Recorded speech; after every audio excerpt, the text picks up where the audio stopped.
नमस्कार दोस्तों, स्वागत है आपका हमारे चैनल गोविंद गोपाल में फिर से एक बार। दोस्तों आज इस वीडियो में हम बात करेंगे बीएड मैटर को लेके। काफ़ी दिनों से हमने कोई बीएड मैटर को लेके अपडेट नहीं दी थी और आपके कमेंट भी बार बार आ रहे थे कि बीएड मैटर पर आप कुछ वीडियो बनाइए। तो आज हम इस वीडियो में सारी जानकारी, थोड़ी सारी जानकारी आज इस वीडियो में आपको देने जा रहे हैं। लेकिन ये बड़ा ही एक संवेदनशील मामला है, क्योंकि देखिए रोज़गार किसी का भी हो, जब अगर चिंता है तो दर्द होता है, चाहे वो शिक्षा मित्र हो, चाहे वो बीएड अभ्यर्थी हो।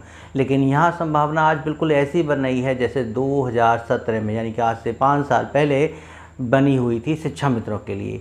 लगता है जैसे समय अपने आप को दोहरा रहा है। आप जानते हैं कि जो वेस्टर्न कल्चर है वहाँ पर समय को एक रेखा मानी जाता है, यानी एक लाइन माना जाता है, तभी तो समय रेखा की बात करते हैं। लेकिन शायद हिंदू धर्म में आप जानते हैं कि समय को एक चक्र माना जाता है, यानी समय अपने आप को दोहराता है। एक समय ऐसा आता है जब हमें लगता है कि अरे ये चीज़ अभी पहले भी तो हुई थी, ये फिर से हो रही है।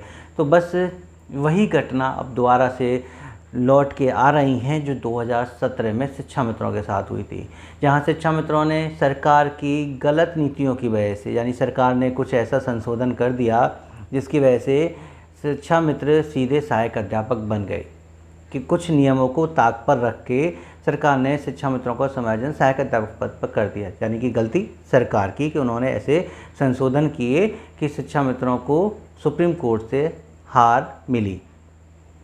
वही बात आज भी होती है कि यहाँ राज्य सरकार ने नहीं बल्कि केंद्र सरकार ने गलती की, और केंद्र सरकार के दबाव में आके एनसीटी ने जो है एक ऐसा गजट जारी किया जो आज सुप्रीम कोर्ट के द्वारा खारिज कर दिया गया। वैसे ही उम्मीद थी कि वो एनसीटी का जो गजट था 2018 में कि प्राथमिक भर्ती में अब बीएड अभ्यर्थी भी जो है दाखिल हो सकते हैं और वो भी अब इसके पात्र होंगे। लेकिन सब जानते थे कि ये जो गजट जारी किया गया था वो वोट बैंक के लिए किया गया था, ताकि बीएड अभ्यर्थी भी इस भर्ती में जो है आवेदन करेंगे और शायद सरकार को इसका फ़ायदा होगा। वैसे सचिव जी ये कहते हैं कि प्राथमिक विद्यालयों में शिक्षकों की कमी थी और इसलिए उन्होंने बीएड अभ्यर्थियों को भी इसमें आने के लिए अवसर प्रदान किए। भले ही उन्होंने ये कहा कि आपकी नियुक्ति के बाद, वैसे बीएड जो योग्यता है वो प्राथमिक से उच्च स्तर की है, तो इसलिए उन्होंने कहा कि आप जब भर्ती हो जाएगी, आप अध्यापक बन जाएंगे, तो आपको 2 साल के अंदर एक 6 महीने का ब्रिज कोर्स, यानी कह सकते हैं कि स्पेशल कोर्स ऐसा करना होगा जो आपको एलिजिबल बनाएगा प्राथमिक विद्यालयों में पढ़ाने के लिए। तो ये इस संशोधन के साथ प्राथमिक विद्यालय में बीएड अभ्यर्थियों को शामिल करने का अवसर दे दिया गया। और सुप्रीम कोर्ट का आदेश बताते हैं वो आ भी गया है, जिसमें उन्होंने ऐसा भी कुछ नहीं कहा है कि पूर्व में हो चुकी भर्ती जिसमें बीएड अभ्यर्थी शामिल थे उनको नहीं छेड़ा जाएगा। यानी कि हो सकता है कि इसका असर कुछ, अगर जो सरकार चाहे तो, अब ये सुप्रीम कोर्ट की तो कोई गाइडलाइन है नहीं, तो सरकार चाहे तो बीएड अभ्यर्थियों को 69,000 शिक्षक भर्ती से बाहर कर सकती है। इसकी 2 वजह: सुप्रीम कोर्ट का आदेश का अक्षरशः पालन करना, दूसरा कि जो 2 साल के अंदर 6 महीने का ब्रिज कोर्स कराना था जिससे बीएड वाले प्राथमिक में पढ़ाने के लिए एलिजिबल और हो जाते, वो कोर्स अभी तक नहीं हो पाया। शायद 3 साल से लगभग हो गई और 2.5 साल से ऊपर ही हो गया है, लेकिन वो कोर्स नहीं हो पाया है, जबकि 2 साल के अंदर वो कराना था, तो वो नहीं हुआ। तो वैसे भी 69,000 शिक्षक भर्ती में बीएड अभ्यर्थी अब शायद पढ़ाने के लिए एलिजिबल नहीं हैं। अब इसलिए बीएड अभ्यर्थियों ने अपने सारे काम करने शुरू कर दिए। सबसे पहला काम उन्होंने कहा कि हमें जल्द से जल्द इस कोर्स को करा दिया जाए। माननीय मुख्यमंत्री को पत्र लिख के गुहार लगाई है कि उन्हें इस ब्रिज कोर्स को जल्द से जल्द शुरू करा देना चाहिए, ताकि इसके कम से कम बाद 6 महीने के बाद हम एलिजिबल हो जाएंगे।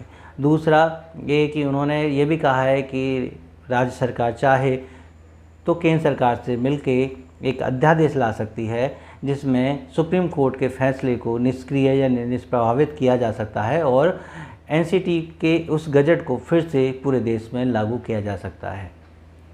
लेकिन दुखद खबर इस समय ये है कि एनसीटी की अभी हाल ही में हुई बैठक में ये स्पष्ट कह दिया है कि वो इसके खिलाफ सुप्रीम कोर्ट नहीं जाएगी। एनसीटी उसके गजट के लिए अपने सुप्रीम कोर्ट नहीं जाएगी। उन्होंने उनका पालन माना है, सही माना है, और उन्होंने कह दिया है कि हम अपने गजट को वापस लेते हैं। तो ये भी कहा जा रहा है कि एनसीटी का जो गजट था वो एनसीटी की वेबसाइट से अब रिमूव कर दिया गया, हटा दिया गया है, यानी कि अब वो ख़त्म कर दिया गया। और जब वो ख़त्म हो गया है तो क्या आगे आने वाली भर्तियों में मौका मिलेगा? बिल्कुल नहीं। क्या 69,000 शिक्षक भर्ती में जो इतने सारे अभ्यर्थी लगे थे बीएड वाले, क्या उनको बाहर निकाला जाएगा? सेम ऐसा लग रहा है ना, जो परिस्थितियाँ पहले थीं बिल्कुल वही दोहराया जा रहा है। समय चक्र लौट के वहीं आया, बस अब यहाँ शिक्षा मित्रों की जगह बीएड अभ्यर्थी खड़े हैं, जो 2-2, 3-3 साल सरकारी नौकरी करने के बाद, शिक्षक बनने के बाद पता नहीं कितनों ने होम लोन ले लिया होगा, कितनों ने कितना पैसा बैंक से लिया होगा।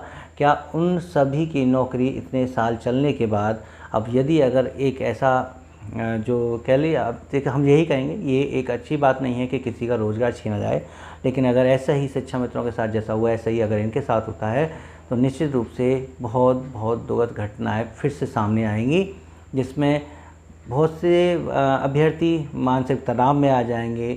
और आप समझ रहे हैं हम उस बात को दोबारा बार बार क्यों कहें कि सब कुछ पहले जैसे दोहराने लगेगा समय अपने आप को।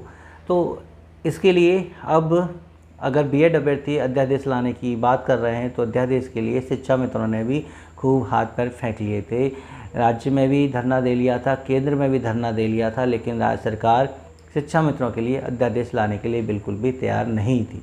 लेकिन फ़िलहाल यही संभावना बन रही है कि अभी बीएड अभ्यर्थियों की स्थिति बहुत ही नाजुक है। आप जानते हैं कि शिक्षा मित्र का जो केस हुआ था हिमांशु राणा के द्वारा दायर किया गया था, और उस केस की वजह से ही शिक्षा मित्रों का समायोजन रद्द हुआ था। जैसे हमने उस वीडियो के प्रारंभ में बताया था कि सरकार के गलत संशोधन की वजह से शिक्षा मित्रों का समायोजन रद्द हुआ, तो क्या यहाँ केंद्र सरकार के द्वारा एनसीटी के द्वारा जो गजट जारी किया गया, एक संशोधन किया गया प्राथमिक भर्ती में एलिजिबिलिटी में, तो वो क्या वजह बनेगी इस 69,000 शिक्षक भर्ती में बीएड अभ्यर्थियों को बाहर निकालने की? यहाँ भी वही स्थिति सामने आ रही है। कहीं कहीं शिक्षा मित्र अब इस समय बीएड अभ्यर्थियों के खिलाफ कोर्ट में जाने की बात कर रहे हैं, जिसमें 69,000 शिक्षक भर्ती में से बीएड अभ्यर्थियों को बाहर करने के लिए कोर्ट का रास्ता अपनाएंगे और वो सारी बातें दोहराएंगे जो उनके साथ हुई थी।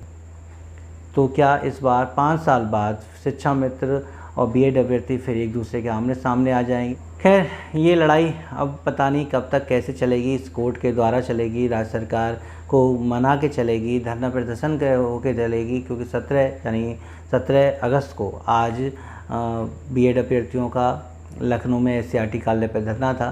खैर, इस वीडियो में जो हमें सारी जानकारी देनी थी वो बहुत ही शॉर्ट में हमने आपको दे दी है, और आप समझ सकते हैं कि मामला अब कितना संवेदनशील हो चुका है। लेकिन आपके क्या विचार हैं नीचे कमेंट करके ज़रूर बताइएगा। वीडियो अच्छी लगी हो तो उसे लाइक और शेयर कीजिएगा। चैनल पर नए हैं तो चैनल को सब्सक्राइब कर लीजिएगा। मिलेंगे आपसे अगली वीडियो में ऐसे ही कुछ नए अपडेट के साथ। तब तक के लिए नमस्कार, जय हिंद।